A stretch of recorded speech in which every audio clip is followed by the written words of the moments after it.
Le Seigneur soit avec vous. Lecture du Saint-Évangile de Jésus-Christ selon saint Matthieu.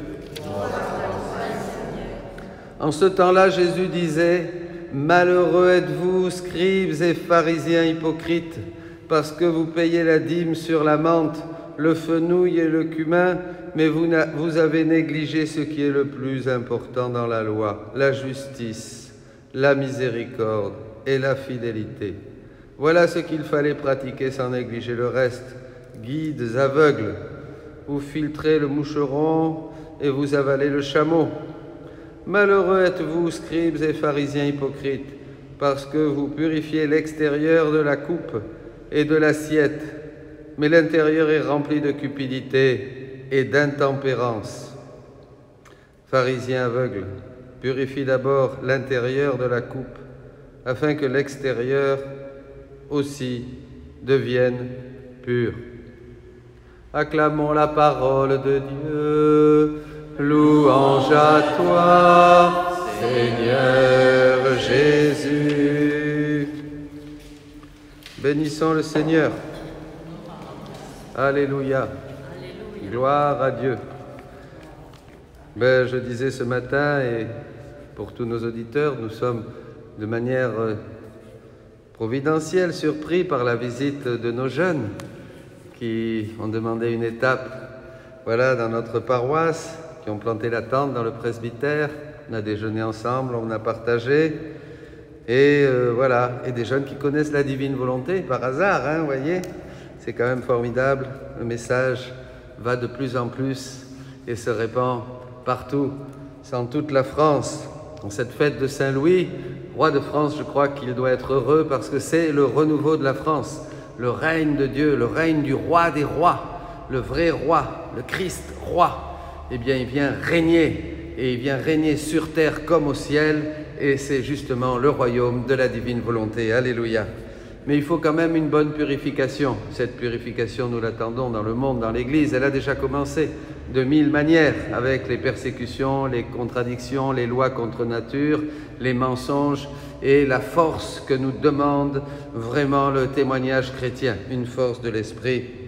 Alors quand on lit cet évangile, bien sûr, on voit tout de suite, oh là là, merci Seigneur, je ne suis pas comme les pharisiens, alors, je ne suis pas comme les scribes. On se voit tout de suite en dehors du groupe, évidemment. On ne va pas lire l'évangile, mais Jésus parle de moi, malheureux es-tu, hypocrite, malheureux es-tu, scribe, théologien, docteur machin, malheureux es-tu, pharisien, toi qui vas à la messe tous les dimanches, tu fais ceci, tu fais cela, mais tu as négligé le plus important, la justice, la miséricorde et la fidélité. Mais ça, c'est pas pour moi, c'est pour les autres, pas vrai? C'est pour les autres. Eh bien non, c'est pour moi. Moi le premier, moi, Dominique, voilà. Ça, je prends cet évangile pour moi. J'ai tout ça sur les épaules. Pharisiens, hypocrites, et tout ça. Il ne faut pas croire qu'on est libre de ce que nous sommes. Vous avez vu ça où? Je disais aux jeunes ce matin au petit déjeuner, on peut purifier. Non, après on peut purifier. On ne peut rien purifier.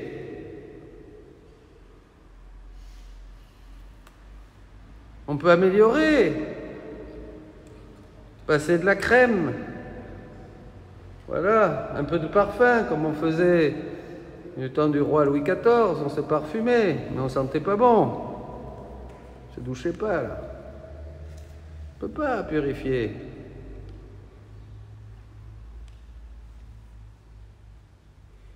On reste hypocrite, on purifie l'extérieur de la coupe et de l'assiette, mais l'intérieur est rempli de méchanceté, de cupidité, d'orgueil, d'égoïsme. Il n'y a que Dieu qui peut purifier. Et vous voyez, c'est intéressant dans le cheminement, dans la vie spirituelle. Je pense à la montée du Carmel de Saint Jean de la Croix. Eh bien, il s'intéresse jusqu'au 3e demeure. L'âme fervente fait tout ce qu'elle peut, elle va jeûner, elle va s'organiser, elle va faire ses prières, elle va être obéissante, c'est bien, vraiment, on va même lui donner, comme on dit, le bon Dieu sans confession. Elle est impeccable, mais c'est les 3e demeures, c'est pas la vie contemplative. Il n'y a que Dieu Comme dit le saint, justement, Saint Jean de la Croix, il n'y a que Dieu qui puede poner la mano, qui peut mettre la main pour purifier l'intérieur. L'intérieur, il n'y a que Dieu. Et qui sait, c'est pas moi qui vais mettre mes mains à l'intérieur de mon cœur pour le purifier, pour le faire briller. C'est spirituel, vous êtes d'accord? Donc, dans la dimension spirituelle, il n'y a que l'Esprit Saint qui peut rentrer là-dedans. Il n'y a que l'Esprit Saint, vous voyez, il faut comprendre. Et quand l'Esprit Saint rentre dans la dimension spirituelle de l'homme, puisque moi je ne peux agir que dans le matériel, vous êtes d'accord? Je peux laver les carreaux, hein, Sarah ce matin a fait la vaisselle, hein, c'est génial, vous voyez, on nettoie, bon, on peut agir sur l'extérieur. Je peux me peigner, vous voyez, mais je ne peux pas purifier l'intérieur, c'est spirituel. On ne peut pas. On peut faire des efforts, demander la grâce, mais il n'y a que Dieu vraiment qui est le maître intérieur. L'homme intérieur, il n'y a que l'Esprit Saint qui peut le purifier. Et alors là, évidemment, ça ne nous plaît pas. Ce n'est pas agréable parce que ça ne se passe pas comme on voudrait. Ça ne se passe pas comme on voudrait. Quand c'est l'Esprit Saint qui purifie, ben, il le fait d'une manière divine. Vous voyez, Jésus dit à Louisa dans le livre 11, « Ma fille, il arrive souvent pour les âmes ce qui se produit dans l'air. À cause de la mauvaise odeur qui s'échappe de la terre, l'air devient lourd. Et un bon vent est nécessaire pour éliminer les mauvaises odeurs.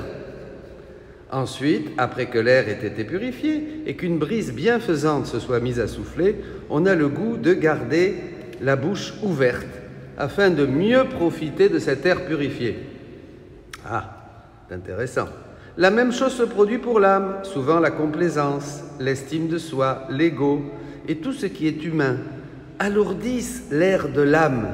Et je suis forcé d'envoyer les vents de la froideur, de la tentation, de l'aridité, de la calomnie, pour qu'ils nettoient l'air, purifient l'âme et la remplacent et la replacent dans son néant. Ce néant ouvre la porte au tout, à Dieu, qui fait naître des brises parfumées, de sorte que, en gardant la bouche ouverte, l'âme puisse mieux profiter de cet air bienfaisant pour sa sanctification. Eh oui, je suis forcé, dit Dieu.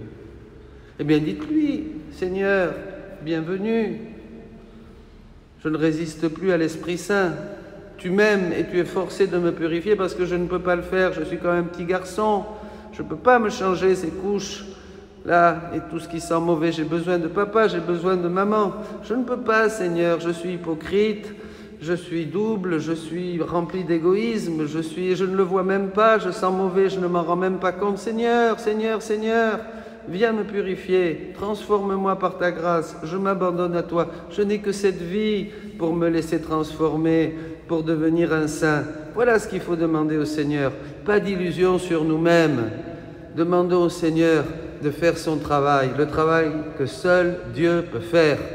Me donner un cœur comme le sien, doux et humble, un cœur pur, un cœur transformé, un cœur libéré, un cœur qui veut se donner à Dieu et prendre le sien en lui, un cœur qui veut faire un échange de vie, donner sa volonté humaine pour prendre la volonté divine comme vie, se fondre dans la volonté divine et la prendre comme vie, comme œuvre régnante en nous.